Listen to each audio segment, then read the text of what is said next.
So test, gotta see how loud we have to talk. Hi, hello, welcome. Smile like It's a regular smile. It's crystal clear, we've been on a year, we're struggling straight along the way, but having you by my side makes everything okay. We're watching video clips of all types of shits, laughing out loud, we really hate this crowd, and we don't know where to go, hopefully take it slow. Lots of hustler minds will reject and decline our approach to life, and well, that's just fine. We wanna let others live because it's none of our business. We press your chest upon our mess. There's so many minds, hey, I'd like to unwind. Take me out of this place, we want a part of this race. We do what we can, you better tap out, man. You're about to pass out or get a break for the cloud. Why is it so hard out here and they made it so weird? Try to stay woke and humble and joke. It's fucking hard out here. All right. Hey guys, welcome back to another episode of It's Fucking Hard Out Here. And today we have my dear, long time, one of my best friends ever, Omar Lozano, founder and creator of Trucha Soul Records, producer. What other labels would you think qualify? Cat Wrangler. Cat Wrangler, Yeah, Cat Wrangler. dog, a bit of a dog whisperer. Yeah, no, my dog is stubborn. But what else?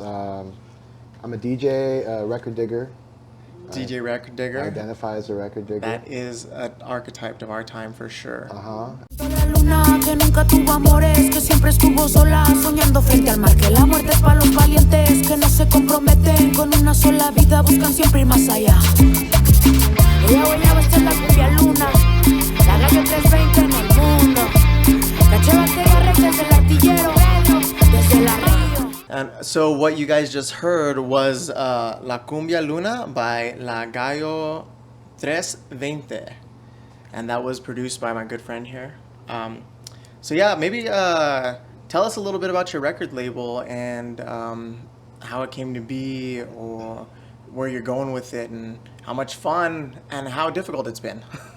Yeah, so it started probably a few years ago, like right as like the pandemic had hit. I had, I had committed to doing it like right before the pandemic, and I had ordered the record, to like arrive basically in the summer of that first pandemic, and that was like the first release. And really like it was with a local band here from Austin called Como Las Movies, and it was a couple like cumbia covers that were going to be really DJ like friendly, but they're played by live bands.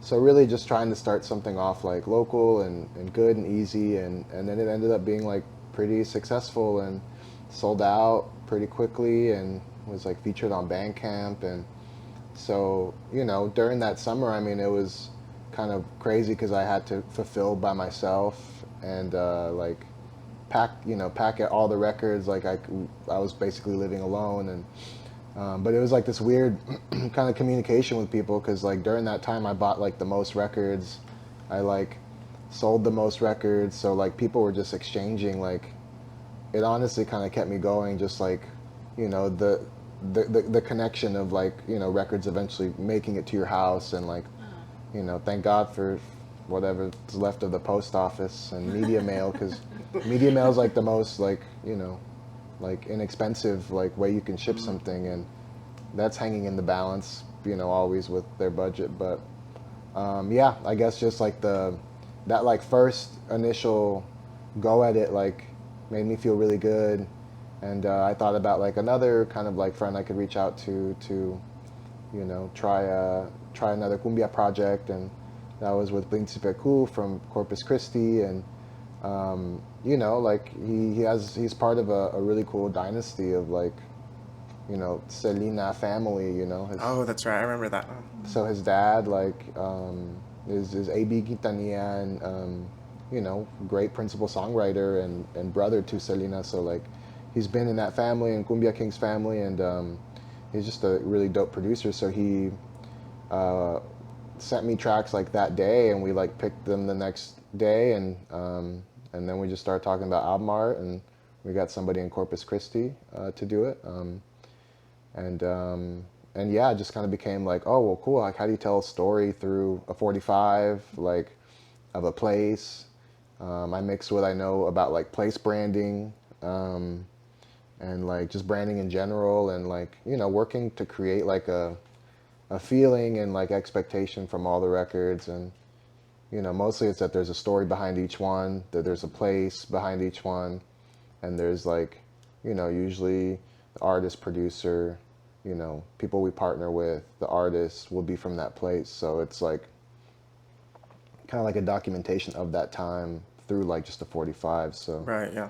but so by the second record I learned that, and then I'm still super young. I've only done 4 records at this point, but with the third one, it was a group from Dallas. I lived in Dallas for a while, and people talk a lot of shit about Dallas, but it's like super cool. Like I there's didn't know that. Really? a lot of shit talking about super Dallas. like I've like almost gotten more fights with people about Dallas than about El Paso or about other stuff, just because like I hate when people like are like, oh no, fuck that place, like this sucks. I'm like, how do you discount a whole fucking community That's fair. of Yeah. people? Yeah. Like, yeah, I was in Mexico City, and there was like, I was at this like super kind of like fresa restaurant, and this guy starts talking about like, yeah, I went to McAllen, what a piece of shit. And I was like, Oh God. In Mexico, you're talking to yeah, and he's like, what a piece of shit. And I was like, what? And I was like, hey man, like you're discounting a whole population of people. Like I've been there, and I can tell you that there's incredible, beautiful people doing awesome stuff. And he's like, oh shit. He's like, well, I didn't mean it like that. And I'm like, well, Now you kind of did. yeah. You said So, it. so that kind of like mentality like really excited me about markets and places that, people don't expect. But in Dallas, it was a group called Cana, and they're like Yeah. more Latin freestyle, and freestyle is like a Latin, like kind of like Latin's contribution to, a lot of dance music that's popular, like, in New York and in Miami and in different southwestern areas, like this crazy like electro kind of style. Nice. But definitely like more like late 80s, 90s. Oh yeah. And so they, a couple friends were like making this like bedroom version of it in Dallas, and I got to meet them, and like we talked about a couple tracks that they had already put out, and I was like, these would be great for like this is what I want to play out. So, and the visuals were really cool behind that. There's like photography and like by a really cool photographer from Dallas, and so it's kind of that. It was just kind of like, how can we just like take it slow, like a casual thing, like because I have a full-time job, and I have like, in a lot of ways help support this. Yeah, I definitely want to get into Especially that. like financially, like it's all kind of personally funded. So, there has to be, I don't know, some sort of passion, because it's not a money-making endeavor, Yeah. Like I barely break even on each record, if at all, Wow. so yeah. That's really brave. Yeah, Like, that is a serious passion for sure, to really give it your time and effort, and as much as you do, especially with you funding it yourself. Yeah, for sure. Thank you. Yeah, what I was curious about is like a lot of this has been through your own sort of study and research, right? You're just kind of out there digging for records and listening to the music, and so that's like your study. You gain all this knowledge about the various artists and whatnot. So where does like the networking come into play? How did you get in touch with other people? Like what has that whole process been like? I mean, it's been varied, but in general, it's been like, and I don't know, it sounds dumb, but it's like a feeling of like, I need to go meet those people that are doing this. Okay. Like, because like that is such a interesting sound, and I want to understand it more in like a humble way. So I've usually just kind of like, reached out or like offered music, and it's cool to have like a record that you can share and say, I like made this from where we're from, or like where, my friends are from. Yeah. And I hope you like it. And then like, if they're just received a lot of support like that, like just like really, but like really quickly. So like, part of the like research was like going to it, you know, like I remember telling my mom, like, yeah, I'm going to Mexico City for the first time. And she's like, what are you doing with your life? Yeah. Like, she got so scared. And I'm like, Mom, it's a fucking amazing city. And there's a lot of, you know, friends now. She's from Mexico, right? She's from Durango, which, Oh. you know, has its own, you know, history. You know, and it's just like, I don't know, a lot of, if you watch like Spanish media, it's like just super dark. Like, Yeah. so it kind of really highlights a lot of like the hardcore shit, but you know, definitely like undermines what a beautiful, incredible fucking city of like so much, like such a dense city. But so, you know, went there with some friends and really with the hope to meet like some of these people who were involved in these sounds, mostly like cumbia, like sonidera, street style cumbia.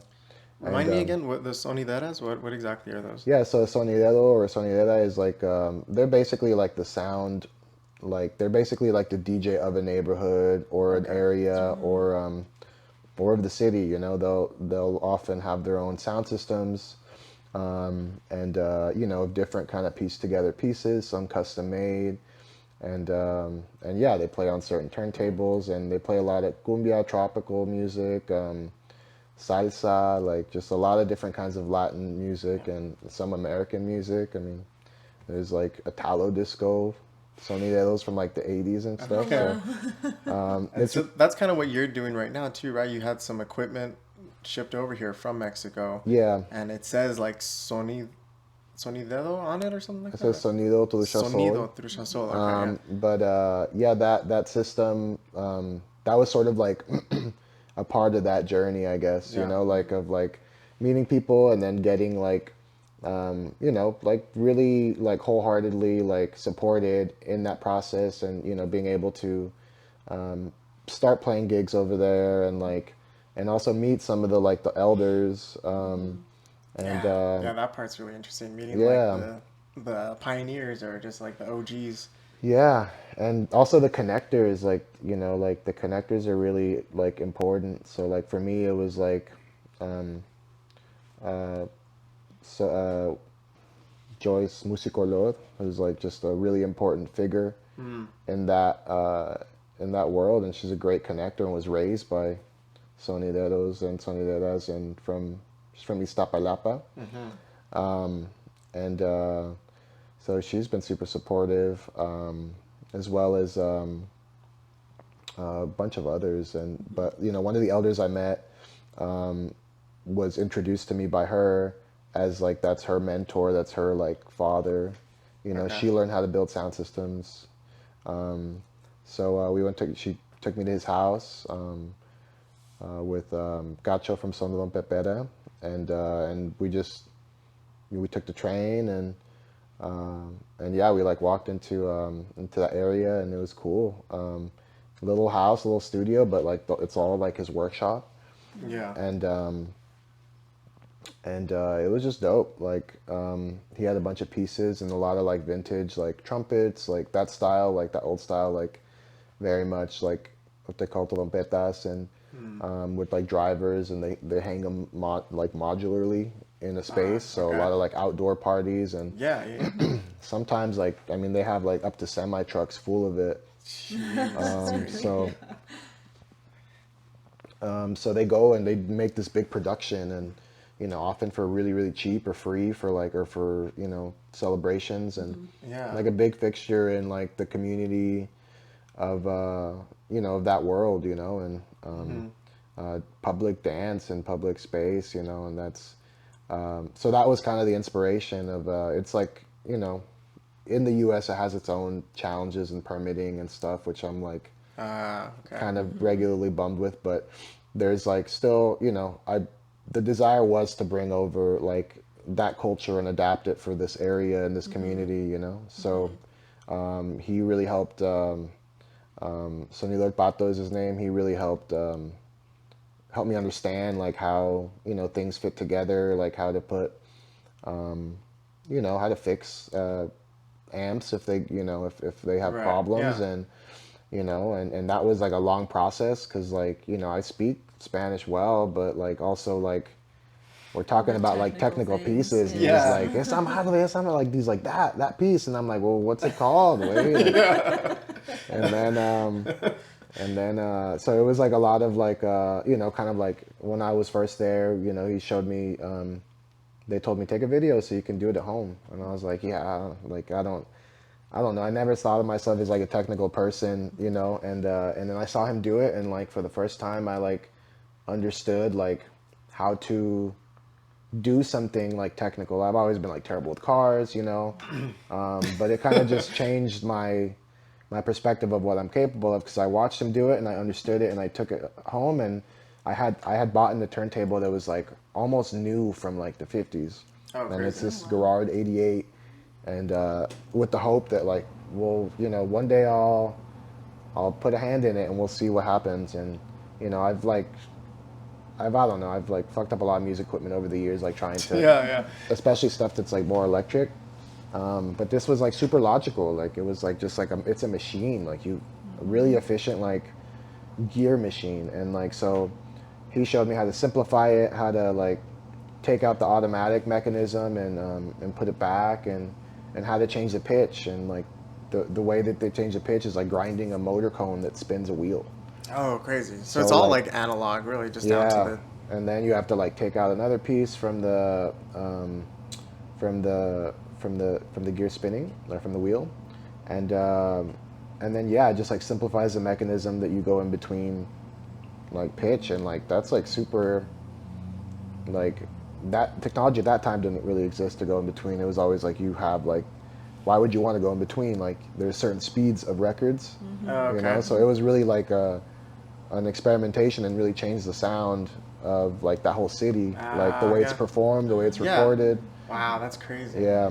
So they literally took like the working components and just like tweaked them to make these alterations to Yeah. make it their own thing. That's crazy. Yeah, and to serve the purpose of that area, the sounds were different. Everybody Yeah. kind of had their hits. That's Like, how you can tell, like, oh, this is from that area. yeah, and they would travel to other countries. They would look for specific kinds of records. So they were like early, like, kind of musicologists. Really, they're going and bringing Right. back songs. So like, a lot of Mexican cumbia at that era was like from all over the place. Like from different parts of Mexico, mostly Colombia. Like it's a lot of Colombian records. So DJs going to Colombia and then really doing like Mexico specific like produced like cumbia and like salsa compilations, so of like Colombian artists, but like that they sell, and then whole bootleg cultures in certain neighborhoods, and they would just make these like their hits. Like DJs would become known for hits in neighborhoods, and people would respond to them and want more of them, and they would like for a while obscure them and then like put them out as like claiming them as their hits. Okay. Yeah, so I think that's super interesting because so essentially a DJ, you're just taking someone else's songs, right? And then you're like recreating them, yeah, in a certain sense. You're just making it your own. You're like recontextualizing them. I think that's You're much better way. changing the speed, and you're presenting them to like a whole different culture, really. You Yeah. know, because like you're presenting them at times to, Mexicans, but it's like Colombian music, and then once they started noticing that there was like this movement of like love for Colombian music in Mexico, and they started doing like specific bands like that were like really well loved. Like they started doing tours through Mexico, and then they started doing music like with shout outs that was recorded in Colombia. They would shout out Mexico specific neighborhoods Whoa. and the DJs. Yeah. So they kind of would do exclusives for DJs and stuff, and it was just like this weird communication between the two countries. Yeah, that's intense. Through music, right? Yeah. All through music. Yeah. So building a strong community. Yeah, Yeah. amongst other countries too, but like Mexico has its own kind of like, I don't know. I feel like it's all part of that like cumbia like genealogy, starting in Colombia, Yeah. and then sort of taking on different DNA based on the place it goes, like, Wow. and in Mexico it's like very much to service like, street like neighborhoods, in a big city. Whereas like if you go to Colombia, like you're gonna hear like a lot more salsa than cumbia. Like Okay. cumbia was like a very like marginalized genre, even in cumbia. It was, I mean, in Colombia, Okay. so it's kind of like, you know, viewed upon as like more like lowly, like enslaved person, you know, Oh, music, well, or yeah. like, or the people Because who of its history. the people who listened to it, you know, later were like more, you know, like people associated with street or impoverished or marginalized, you know. Oh, I had no idea. So, in a way, you know, and in different countries, it found different kinds of sounds, you know, and in Mexico, it was a big tempo change, like down lower, and then you know, often you know, different topics, you know, when it eventually started getting recorded, or but yeah, so that's Does anything like that happen here in the U.S. with any genre of music? yeah. I mean, with Yeah. all, it's like kind of like with language, you know, like when eventually something gets adopted, like it finds ways to, you know, adapt in different places. So like, you know, from New Orleans to the world, you know, like Yeah, for okay. jazz, you know, and or like, you know, certain kinds of like folk styles, like eventually, or blues, you know, they find different avenues. Like Dallas and Chicago blues are like, you know, for many people very different, but Yeah. you know, part of the same kind of movement, you know. Okay. So all of your productions are cumbia. No, so like three of them are. They're kind of like more modern takes on cumbia, or cumbia styles, and then the third one's kind of more freestyle Latin, like Oh, right. bedroom electronic. Oh, that's Yeah. right. Okay. Well, how would you describe this one that we just heard a snippet of? Yeah, so the new La Gallo 320, that is more like really a documentation on like what is happening right now in Monterrey, cumbia. Okay. And you know, she's like an incredible young rapper, and yeah, doing cumbia in a really like hard street style. It's produced by Keche Baker, and he's a young you know, musical prodigy too. So they're just like, you know, the first A side, they recorded it like in a bedroom, like together Nice. when they were like 18, you know. So like, Oh, dang. and it's just like an incredible, you know, La Panicumbia is what it's called. It's like a really great like DJ friendly, like, you know, like awesome Latin track, you know. But definitely like cumbia regia, which is more like Monterrey style Okay. cumbia, but like, you know, with a little bit like more new kind of like, you know, flair. It's just kind of her story. She's a good storyteller, so. Yeah. Is there any story with the artwork here? Because there's a lot going on. Yeah, so the artwork's actually by Mike Mice, Okay. and he's I think he lives in Chiapas, but he's from Monterrey originally, and friends of Sabotaje media. So Mike is he did the artwork, and basically the idea was that like side A is kind of more like of a day party, and then side B is more like of a, you know, just like more of a like a solo kind That's of so like cool. hard like after party Yeah. kind of like, you know, darker moods. So but so he kind of, you know, went with it and did his own style. He does really cool like illustrations and stuff like that. So he That's super dope. I like this one dude here who's like punching this other guy. Yeah. At first I thought it was a punk, and I was like, what's a punk doing? But that's more of like the well, he's kind of got a haircut like you. yeah, that's yeah, you got like a Colombiano kind of haircut. Right? Yeah. Colombiano? It's I sick. like But he's punching a cop, I think. Oh, okay. Yeah. Oh, I see. Yeah, it. he's got some sort of Nice. like Yeah. symbol right there across his chest. Yeah. That's awesome. Yeah, I've always been a fan of that style, so it definitely influences me a little bit. Growing cool. up, was cumbia like, or music in general, just like always your passion? Like, how did this become? Yeah, I mean, through my mom and my dad, they both listen to kind of different things.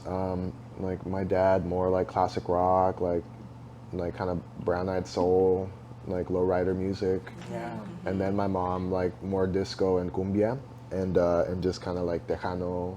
My dad and her like really like Tejano soul, and just like Mexican songs in general. So really like through them, I guess I was able to like kind of discover cumbia, and then just I guess at family gatherings and seeing like mobile DJs with like the Yeah. crazy like outfits. I was like, I want to suffer like that one day. Like, Yeah. Yeah, I have an uncle who tried DJing for a little bit, and I remember he would just play. Well, the only time I was around was when he would play like family events. Yeah. But he had like his whole like disco tech setup, with his like turntables, and he had some lights and stuff. And that's sick. those big old speakers like you have right now, that look like trumpets. Yeah, he Yeah. had a couple of those too. I remember. That's badass. Never really went anywhere with it though. He kept it there in my grandparents' like patio for the longest time. It just sat there. Oh, so he wasn't like doing the parties, like he wasn't making it happen. I guess he was, but he wasn't. Like it didn't last or something. I don't know. Yeah. Yeah, it's hard. I mean, that's like the super like blue collar work of DJing, Okay. So like, I mean, like that is like the more community driven. Like, I get to do it when I can, It's Yeah. like, Right. Yeah. but yeah, I think it's like, there's a lot, and it's like independent business. So it's also running like that as an independent business, like with all the Dude. equipment you buy. and you have a regular full-time job too, right? Working Yeah. for Visit Austin, but that's also in music.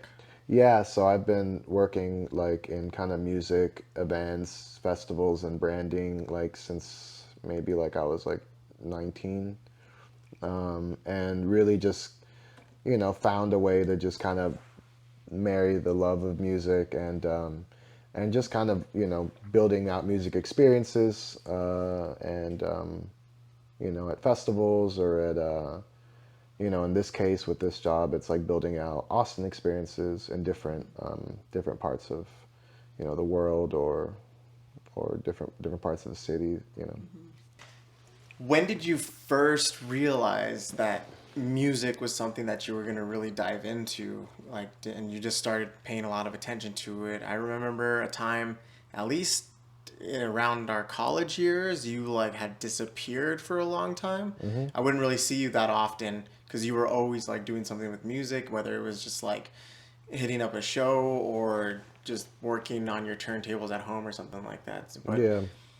did that interest, I mean, obviously that interest started to develop a little bit before that. Can you talk to us about that some? Yeah, for sure. I think like, I like made a choice to like believe, and honestly like it seems more courageous now than then, because at that point I was just like, oh, I like doing this, but it was like super smart and like super different and like against like, my dad supported it and my mom like generally supported it, but like I wasn't getting paid. I was like using her car. I was wasting her Yeah, gas. So right. she's like, she's like trying to make sure I don't fail, right? So her response is like different than my internal like, I should do this, I should do that, or I should try that, or like that kind of like early age exploration of like wanting to learn more about like, not just DJing, but like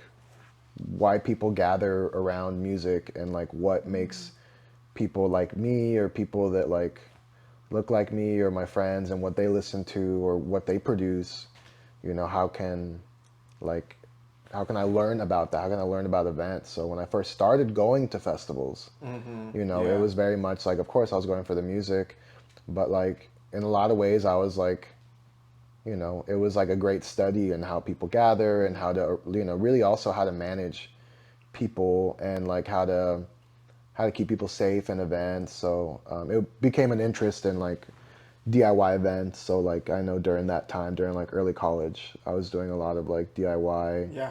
like AV Collective, which Yeah, was that was like the first one ever, right? The AV Collective. yeah. So which was That's like crazy.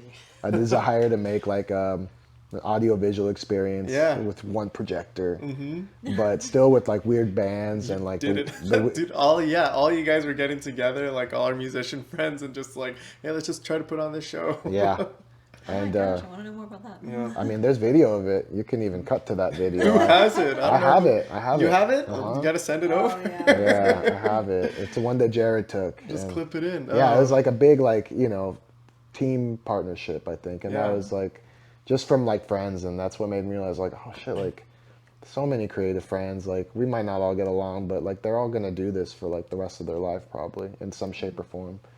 And you know, honestly, like most of them are. Yeah, I was gonna say. And that's what's most of them happen. That's what's crazy, you know. So like, if we didn't create that support for each other, like we could have been doing something else. Yeah.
Sure. So what ended up like me just partying all the time. No, because you still play music, and you still like write music, and you still like, to me that's like a success, you know. And that's like why a lot of us get along, is because we have like that, you know, passion for music, and it's therapy. It's skateboarding, and you know, there's a lot. Well, I remember like I was still trying to skate in those days, but everyone was all busy doing other creative shit. So I was like all lonely boy. Damn. Yeah. No, but I mean it worked out, right? Like that's Yeah. It's all good. But so skateboarding gave me everything. It gave me all the desire to like listen to different music. Dude, yeah, it's so crazy because skateboarding, it's not just like skateboarding by itself, because there's a whole culture behind it, you know. There's a whole artistic, creative endeavor behind it. And eras and passion. And eras and sounds and groups of people, you know. Like when I first like found skateboarding, I was super soft. Like I listened to like the first CD I ever spent money on, like with my own money, it was like the Celine Dion like Titanic soundtrack. No, you didn't. Damn. Oh yeah, I was so moved by it. We're talking about some you roots. So I basically had that, and then my brother's like leftover like grunge like CDs. Yeah. So he would have like Nirvana and everyone's older brother. and like Blood Sugar Sex Magic, and so you know, I think it took a while to like really figure out like what I wanted to do or like what I was into, but you know, even just like watching skate videos and like hearing like kind of golden age hip hop for like really the first time, or like hearing scratch and turntablism, like with like the Habitat videos and like Mr. Dibbs, and like, you know, and then just hearing indie like kind of rock music for the first time, like, you know, and in the Girl Yeah Right video with like Interpol, and like I was like, whoa, like just a whole new world of like music, and so that, you know, got me watching a lot of videos. It got me listening to crazier psychedelic music. Yeah. You know, I remember the Foundation video. What's it called?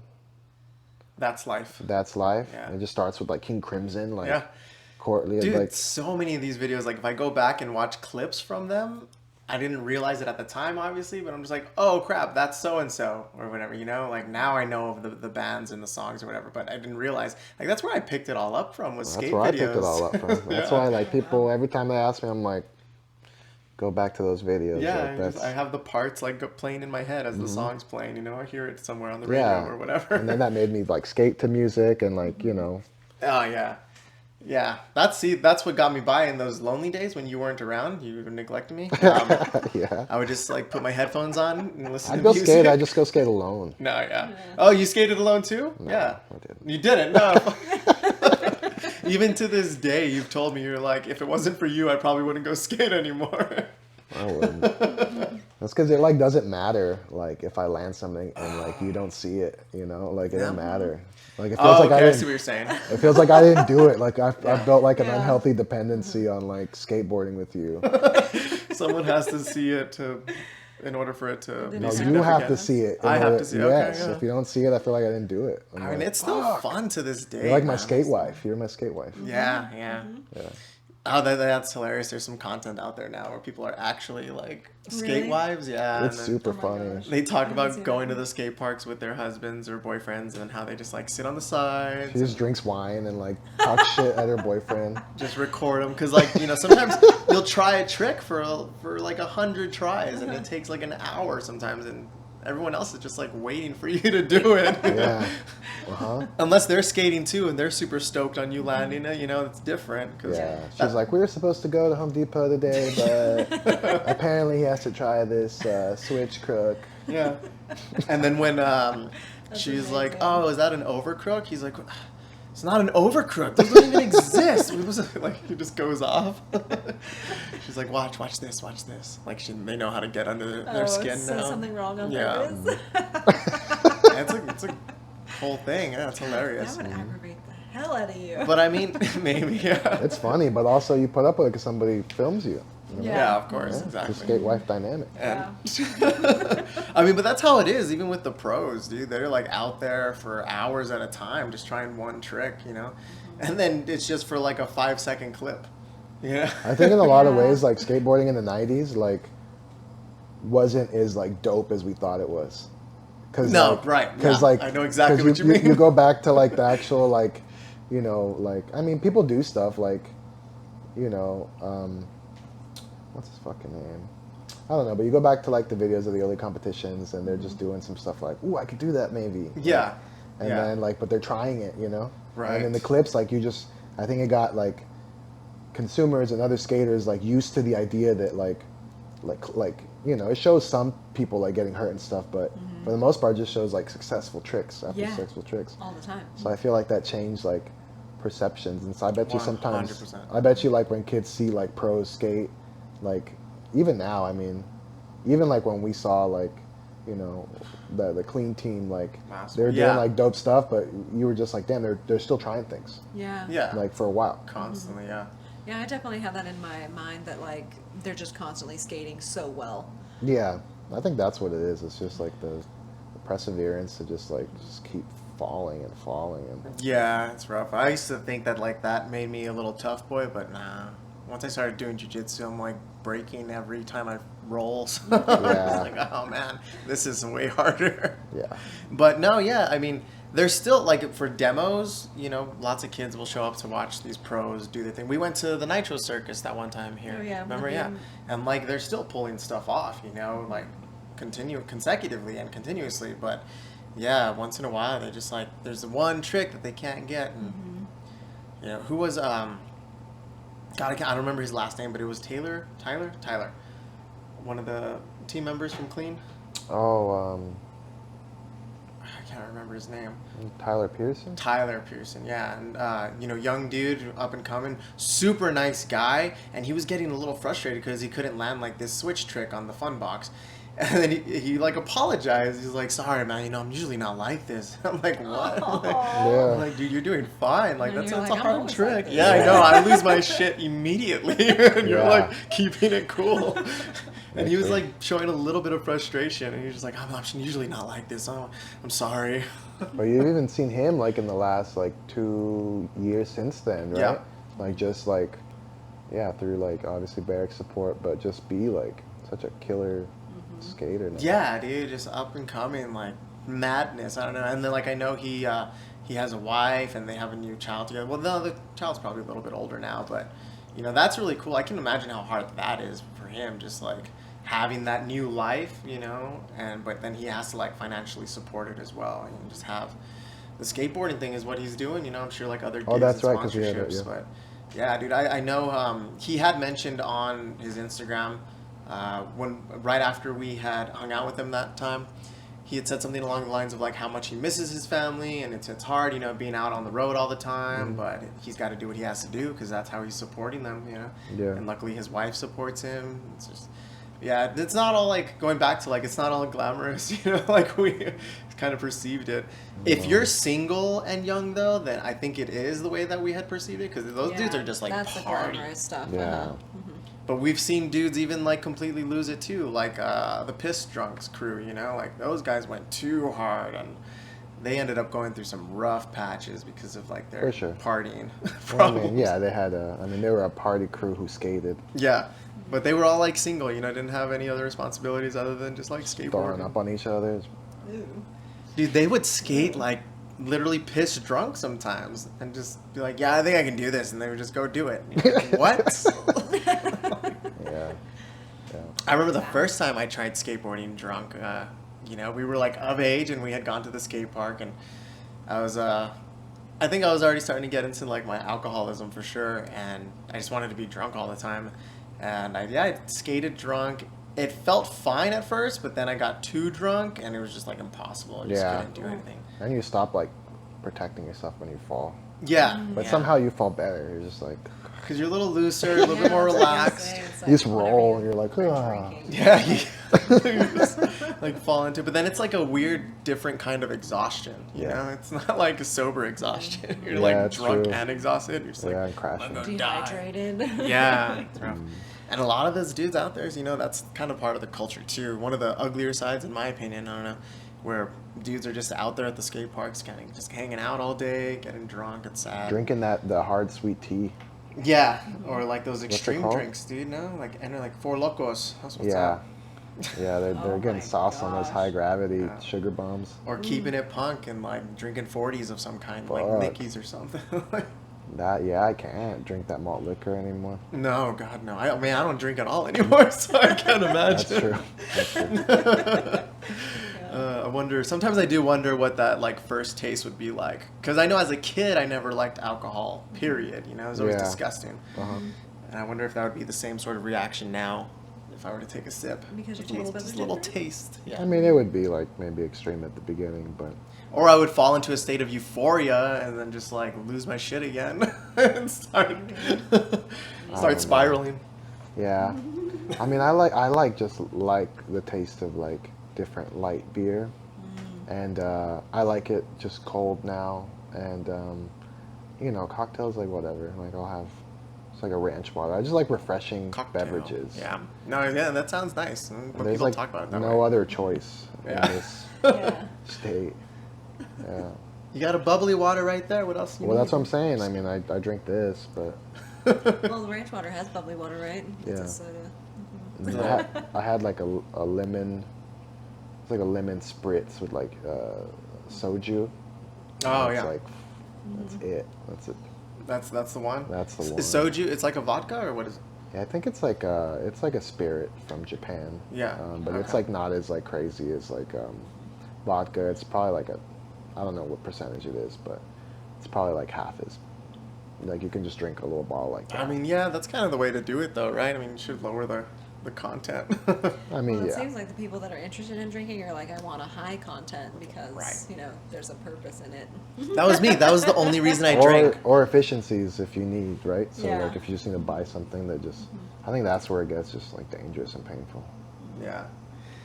Yeah, I've been down there. I know that life. Yeah.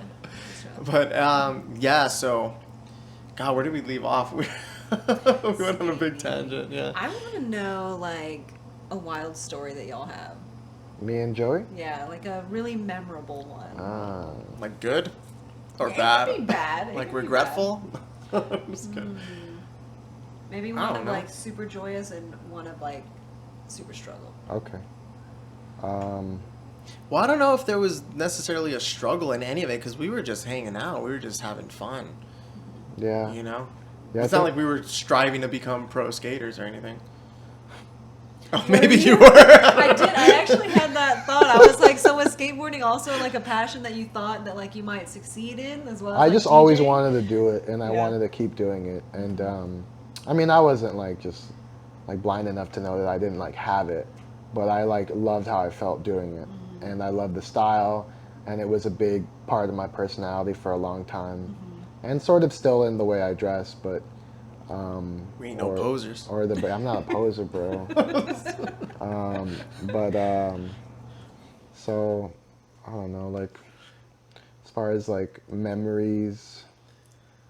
Y'all probably have so many. I mean, we traveled everywhere on our skateboards. I remember that much Yeah. for a good number of years. I remember the freedom of that, of like just like drinking, like taking a gallon of water, like a Mountain Dew, and just Get and go. Oh, we should talk in about hot El Paso sun. Livewire. Yeah. What's Oh yeah. that? Do you remember Livewire? Yeah, we had a crew.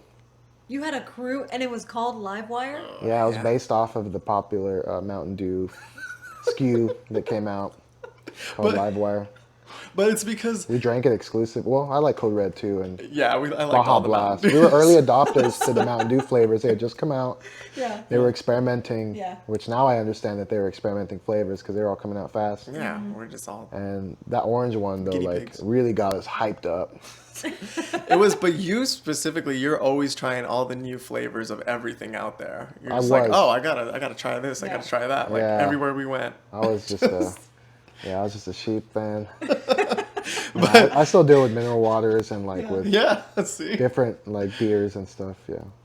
But the reason why we went with the name Livewire, I remember, is because we were also making fun of like the rebel crews that we had at our school. Oh yeah. The Rebel Cruise. The Yeah, rebeling, you know like about, the dance, like you know about the culture, the rebelling culture, but No? not like the goth, like ones. early Latino EDM, Yeah, like kind of hard house, dude, I diva never even house. thought of it that way. The That's only exactly what it reason was. I know what like that word is because of that one show, Rebelde, Uh huh. and so like Yeah. it makes me think of that. Yeah, kind of like same kind of like poloed up, you Yeah. know, like similar like, you know, bangs or hairstyle, like Spiky little. and Yeah. like short,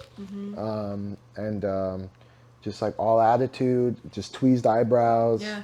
just Yeah, pretty super boys. metrosexual, Yeah, but not and gay. not But gay. not gay. Well, some of them, That I you bet. know Probably, of. yeah. But yeah, they would just kind of just like stuff like straight like 140 BPM, just like boom, boom, boom, boom, boom, And then they would rebel. and they would like, just kind of do like what's the step called, the one that like LMAFO did. Oh, I don't know. Oh, I don't know what it's called, but I know what you're talking Yeah, about. I don't know that reference. Fucking just the footwork that they do. Yeah. Anyway, it was just kind of like that. Like I just remember kinda Crip walking. That was it, but that wasn't. That was That like was not LMA. What? No. no, but yeah, that was like Yeah. a different genre too and culture. But the rebel kids, I don't even know what you would call that style of dance. Rebel. That's how I know it is rebeling. Yeah. I just have a mental block on it, but But they were called. Was it a Mountain Dew flavor also? no. So they had Weren't they crews. Code Red? Code Red? Oh, that crew. Yeah, they were Yes. Code Red. That's right. Yes. So we were making fun of it. We're like, well, we're Livewire. We're gonna But did call they it. also skate? No, they no, we were were all- just making Oh fun my of it. gosh. Yeah. They would just dance. Yeah, that's kind of what we did in high school. We would just like make fun of people Yeah. behind their backs. Yeah. But I mean, Well, so did know? they. They made fun of us. I'm sure. Okay, because I was like, did they know about y'all being called Self-preservation. I mean, no, we did. We No, had- they didn't know. We made shirts once, I But- think. or, yeah, like, we made some shirts. stencils for our boards. on our grip Oh, tape. nice, We had it written on our nice. grip tape. Yeah. Wow. There was a handful of us. How deep was your crew? Like, what were you Like 4 or 5 people. We were like 5 deep. It was Haggard, the other Omar, you, me, and who else? That can't be it. Was- So y'all would just like go out skating together? We'd go hit Y'all, spots. So we'd like make a plan, and like El Paso's big, like really Yeah. spread apart. So we'd be like, okay, we're gonna go do this drop and this gap, and then this staircase, and then in the whole day we would just go like fucking 10 miles. That was so much fun. God. I mean, it's a good way to keep yourself busy too, and it's not like we were getting into Yeah, I was talking to trouble. my coworkers, and I think they're just like, I still feel like they're just like not from them, but like just from like other, like people. Whenever you say you're like, yeah, like I'm a skateboarder, like, Sort of outcast still. yeah, just like, oh, like that's at your age, or like, oh, like at, Are you sure about that? or like, you know, not that like I can barely call myself one. I don't go as much. We haven't gone. Yeah, we haven't gotten In in a a bit. while now. But yeah, just some sort of like slight hesitation on their part, Mm-hmm. and then I'm always just like, kept me out of drugs, hard drugs. Kept I me out of mean, hard drugs. yeah, to a certain extent. Yeah, it provided, good. you know, a dumb little group, and you know, many friendships that really the only friendship. Well, and Haggard, I guess he's out there somewhere. I know. I still talk to that guy regularly on Instagram. We get into disagreements, but Yeah. we're still cool. That's good. That's a good type of friend. You know, to he have. told me just like 2 days ago, he was like, oh, I'm out here living among the whites now. Because I always forget, dude, I always forget he's like half Hispanic. Yeah. Like his grandparents were Mexican. That's right, as man. He's got the fuck. card. He's got the card. Because he told me he spent some time in Mexico and he was just like partying the whole time. And I was like, are you fluent in Spanish? He's like, nah, but like I picked up on some when I was out there, but it's all gone now because I'm living among the whites. Oh, shit. Because he's like, I don't know, he's What? somewhere out in the country, like mountain country or something like that. I don't Isn't he know. like in Massachusetts or something? Or where is he? I have no idea. I've never sounds bothered to super ask white. him. Yeah. Yeah. I don't know. But he's funny, man. He's alright. He's cool. That's lovely. But yeah, that freedom that we had was just everything to me, you know, for a long time. And I think it should have really said something to me when I wanted to like be drunk more opposed to like doing that kind of stuff. Yeah. Yeah, 'cause Well, I they mean, have it. sometimes we were, I don't know. I think that we were just sort of young and we didn't have responsibilities. Yeah.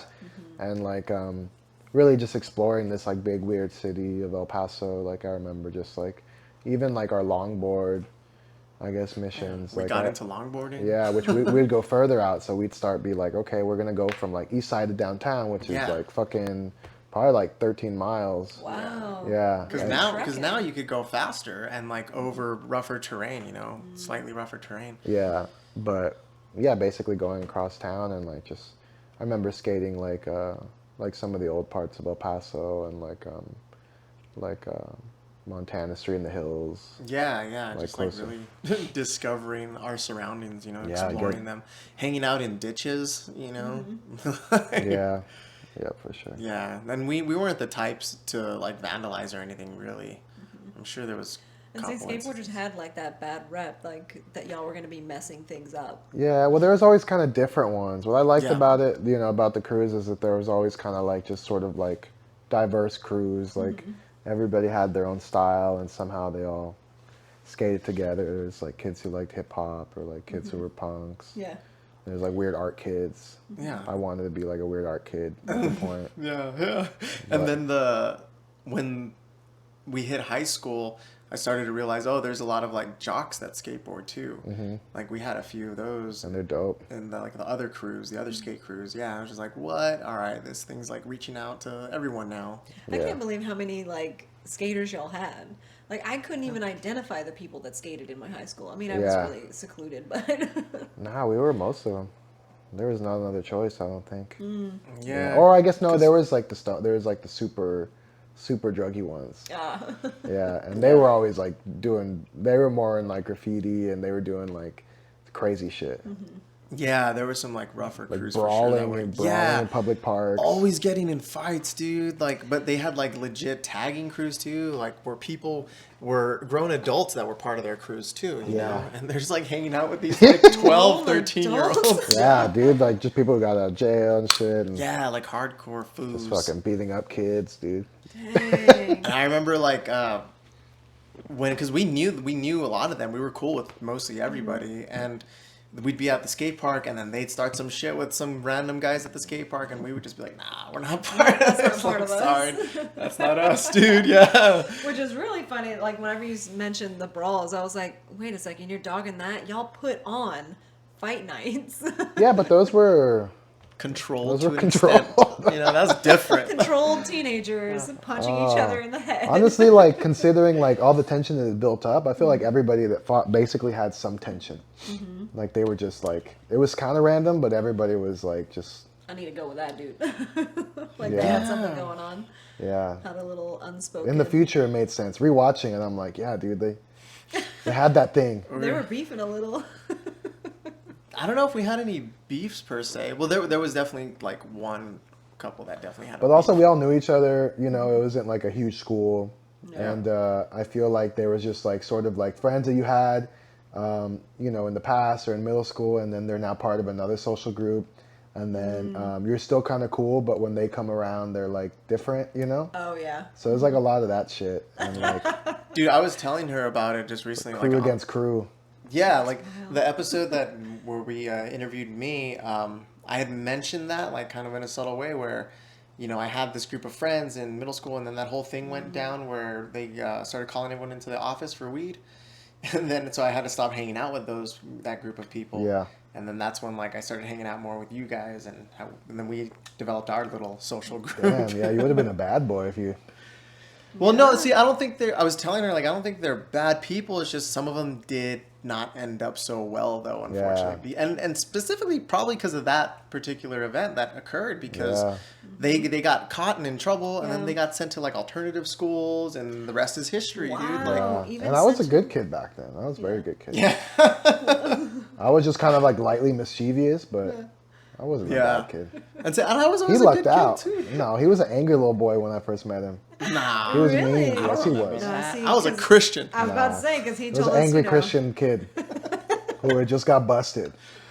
I was, Oh, well, that makes sense. You must have been really upset about that happening because it's so unfair. You hate like being unfairly called out on something. No, because I mean, you're the only one who really went down for that one, huh? No, dude. No, So everybody many did? people went down. Yeah, like a lot of those kids. Like I don't want to name any people, but like there was a group of people. Like I can think of 3 off the top of my head that got sent to Cesar Chavez. Yeah, the academy. That was our alternative school, Cesar Chavez. Can you imagine? That's where my 2 brothers went. Yeah. And once you went to that school, you like disappeared for You like a got semester or like a year. Yeah, and then Came back all different. You'd all, come back different, all dude. rough. Yeah, all like- rough, dude. Like they just saw like some juvie shit. They were just Oh kind of like, no, I hate that. Yeah. And I then hate one that. particular homeboy, like dude, Sucks. I remember I would hang out at his house, and he had a rough like household situation. Like I was there when they would like start fighting with each other, like his mom and his Just out in siblings the and stuff. open? Yeah, Wow. dude. And I was like, holy crap! And he was one of them that got sent to that school repeatedly, and then he just ended up in juvie eventually.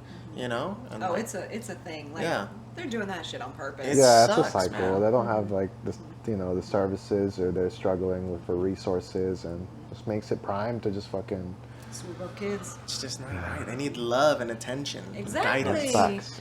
And no, they get isolated and told that they're terrible. And Right, it's like yeah. if you don't shape up, you're gonna make nothing out of your life. And they're like, okay, I'm gonna make Or if nothing you're out of my different in life. any way, like we can't accommodate it. No. Yeah. Yeah, exactly. It's Yeah, the that's worst. rough. Yeah, I mean Yeah. accommodations, I get it, because that's I don't know, that's a difficult thing to do.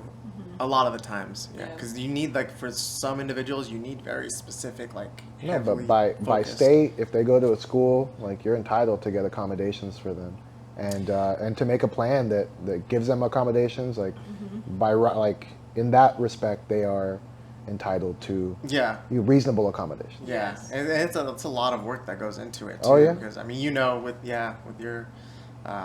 I don't know what we can say here, but yeah, Okay. you've had experiences like with one of your relatives that's involved in that line of work. Yeah. that gets shit done. Yeah. dude. Yeah, which is kind of cool. Like it's good to know that now, because like, you never really know like the way like your kids will end up, or the challenges they'll face, or the things that they might need. So Yeah, it's crazy. And we had briefly mentioned that like homeschooling is becoming a little bit more popular. At least the people that we kind of have been around, especially like at the gym. Yeah. A lot of like there's some kids there that are It's a big homeschooled, deal, yeah. and so they just hang out at the gym all day, and Oh. they'll do like light work. Like they'll run the desk too. Like it's crazy, but they have a lot of support there. They're cool with everyone there, and they're learning. that's how really to, cool. Like, Honestly, defend that's themselves. like that's a more unique experience than like Yeah. sort of like always like just being in this like educational like purgatory.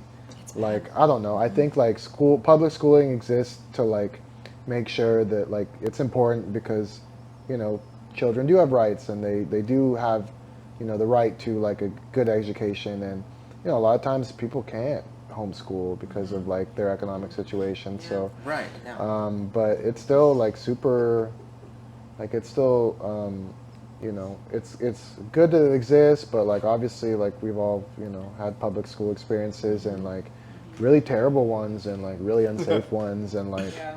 and I don't know, I feel like having a supportive environment, like I was watching that like that Being Jacques Cousteau documentary about Jacques Cousteau, or Jacques Who's that? Cousteau. He's like one of the first like real like oceanographers, like Oh, okay. visionaries. He invented like the first diving suit, Oh, okay. like kind of independent diving Oh, suit. so he's long gone. Yeah, He's no longer with he us, passed okay. away. But his son, like his family, all kind of grew up on a boat, and like they were talking about like the relationship with his son. It's also like Oh yeah, where they based like Life Aquatic on. dude, that's I great. was I just thinking thought that. that. Yeah, I was like, did they Yeah. base Life Aquatic off this? And when you see the movie, you're like, holy shit, they just took like his whole story. I've never seen the movie, Really? but I still thought that. I love the think I movie. saw It's it. really, really sweet and funny and dark. But it's all kind of based on the films that he did. So he was like one of the first like real like, figure out how to case cameras and like, so was the first to really Yeah. get Oh yeah, to yeah. show everybody like what Waterproofs. underwater, Yeah. life looks like, and started making movies and, just had a ramshack crew of people who were with him, like a lot of like, Just another thing people were passionate about. yeah, or Entertainment. like people from all sorts of walks who like, and but his sons kind of joined him on that, and Yeah. like they all became kind of passionate in the organization. But I think depending on what kids find that's like good for them, like they should be able to like learn some basics, but also like learn how to build upon that, because Yeah. Right. people learn practically and faster when it's like something that That they're into. Yeah, and they're Yes. And I feel like that is in a lot of ways what you did once you discovered like your passion for music. You kind of just took it and ran with it, and you went all in, and you just built on it. And didn't your mom tell you something one time along the lines of like, if this is what you want to do, you better find a way to make money from it. Yeah, well, she would just call me like a pendejito. Like every time I'd come home with her car without gas and I didn't have like, didn't get paid. Yeah, she's like, "Where's the money?" And I was always like, "It's coming, mom." Like, it's not all about money, mom. And she's Oh, yeah. She's That like, sucks yes, though, it because is. yeah, I mean it is, but then it's not. Like it shouldn't be, right? I mean, ideally Exactly, speaking. that is why it is so hard out here, because it's like we want to just do what we want to do, and it is fulfilling and it is exciting. It creates amazing relationships. Yeah. The experience that you describe sounds fantastic, and like whether or not it does provide you money, it sucks that like that is the backbone of it. yeah, that there always has to be something, right? Yeah. But I mean, that's amazing that you do get to do it, and it is something that you still love. And like, I love going to all the shows for sure.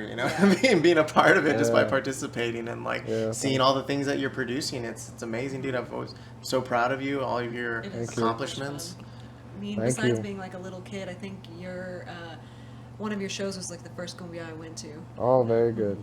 That's awesome. Thank y'all for being supportive. And yeah, I don't know. I think I finally like figured out how to like just listen to like that, like how to just like stop, like, I don't know, just like autopilot it, where it's like there was so long where I was just like, well, like second guessing things or having imposter Yeah. syndrome or feeling like, it's like yeah, you're like already the person that you're probably gonna be and become. Yeah. Like just like listen to it as long as it goes, and especially for like music specific stuff, like I've trusted and invested time and music, and helped other people along the way, like just thousands of people along the way.